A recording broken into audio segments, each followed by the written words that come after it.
Good morning, everyone. I'm Dean Wizard Pandolf. Welcome to the new students. Welcome to Wizard Community College.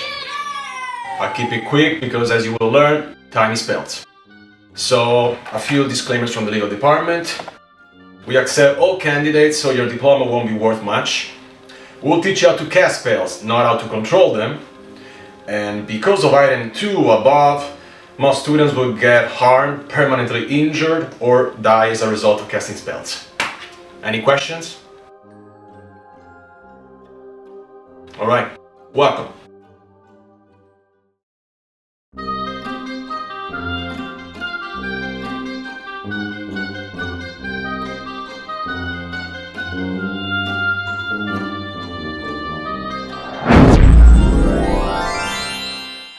Games plays 3 up to 8 players. Each player first selects a wizard of his choosing. The cards are double-sided to add some RPG flavor. Players will then draw 5 spell cards and choose 3 to keep and 2 to discard. I don't know, I'm gonna stick to this Conjure Demon I really like.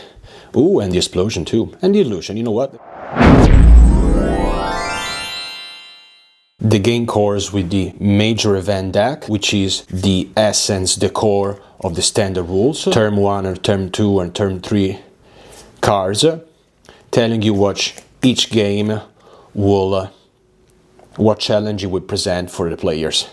There would be a description of what happened and the actual objective. The tools at the player's disposal, the hand management component, if you will. They will choose a spell or more than one from their hand, possibly adding for the top of the spell deck to answer the event.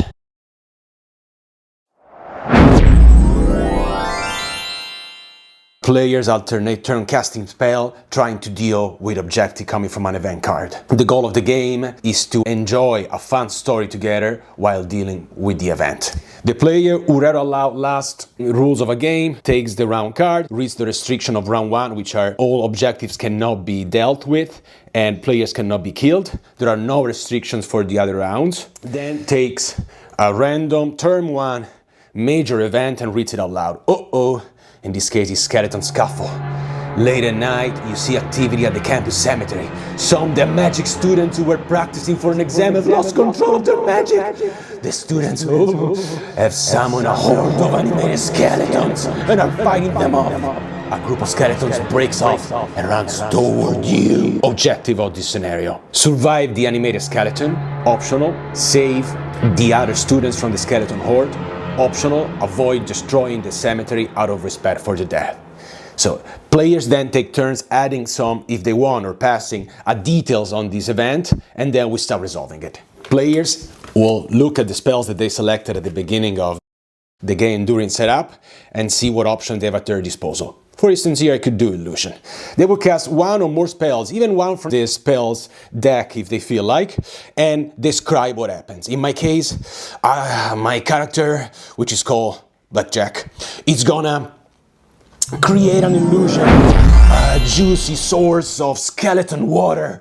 The skeletons are meant to look at the juicy source of their precious juice and run for it, leaving us alone. How do we know what happens? We select a disc randomly from the bag, and the disc can have one of these following outcomes. Miscast, something went wrong. Wrong target, the spell affected something different than what is meant to. Cast, spell was successful. Overcast, an extreme result.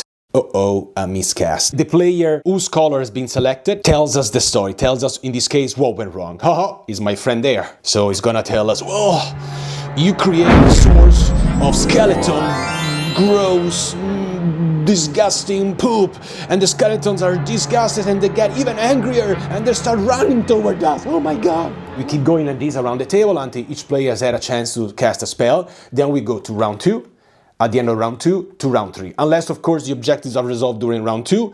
At the end of round 3, there is the aftermath. So players take turns adding details to what happened and whether or not we resolved the objectives. If we did, we were successful. If not, tough luck, bad luck next time. The players, if they want, can play a second term, randomly drawing a term 2 major event. If not, the game is over. An epic variant, adding a few twists. Minor event, and the introduction of magic items, adding more replayability. It's called the epic variant. My favorite one, you ask, is Monkey Paw. Will grant a wish. The wish will come true, but in a way so terrible, you will regret making the wish in the first place. Ready for Wizard Community College? Go.